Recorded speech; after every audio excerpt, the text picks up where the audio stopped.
एक बार की बात है, परीलोक में रुचि नाम की एक परी रहती थी।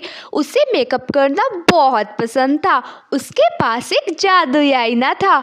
एक दिन रुचि परी जब अपना मेकअप कर रही होती है, तभी उसके हाथ से छूटकर आईना पृथ्वीलोक पर गिर जाता है। वह उसे कल लाने का सोचकर अपना काम करने चली जाती है। वहाँ पृथ्वीलोक पर मोना नाम की लड़की अपनी सौतेली माँ और बहन के साथ रहती थी। मोना दिल की बहुत अच्छी और ईमानदार थी। उसकी सौतेली माँ उसके साथ बहुत बुरा बर्ताव करती थी। एक दिन मोना पढ़ रही होती है, तभी उसकी माँ उसको चिल्लाती है कि घर में पानी नहीं है, पानी कौन लेकर आएगा।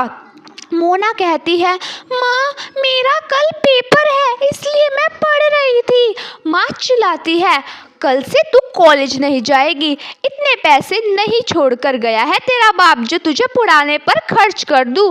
मोना बोलती है, माँ मैं सारा काम कर दूंगी पर मेरी पढ़ाई मत छुड़वाओ। पर उसकी सौतेली माँ उसकी नहीं सुनती है, उसको पानी लेने भेज देती है। मोना तालाब से पानी लेने जा रही होती है, तभी उसे आईना पड़ा हुआ दिखाई देता है।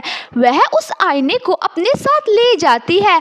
दूसरे दिन रुचि परी जब आईना खोजने आती है, तभी उसको वहाँ मोना दिखती है। वह उससे अपने आईने के बारे में पूछती है। मोना उसको उसका आईना वापस कर देती है। रुचि परी उस आईने को हाथ में लेकर मोना की सारी परेशानी उसमें देख लेती है और उसे मोना को देते हुए कहती है, यह एक जादुई आईना है, इससे तुम्हारी सभी परेशानी दूर हो जाएगी। मोना घर आकर सबसे पहले इस आईने से एक घर मांगती है। वहाँ एक घर आ जाता है। फिर वह अपने पढ़ने के लिए किताबें मांगती है, किताबें भी आ जाती है। वह खुशी से रहने लगती है। उसकी सौतेली बहन अपनी माँ को जाकर कहती है, मोना के पास पता नहीं इतना रुपया कहाँ से आ गया है।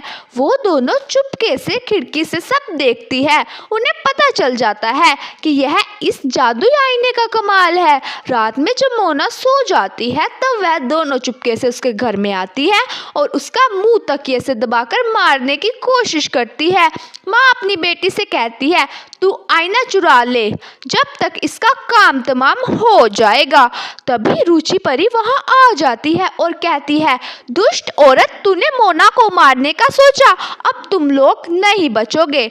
रुचि परी दोनों को उल्टा लटका देती है। तभी मोना रुचि से कहती है, आप इन्हें कुछ मत कहिए, यह मेरी माँ और बहन है।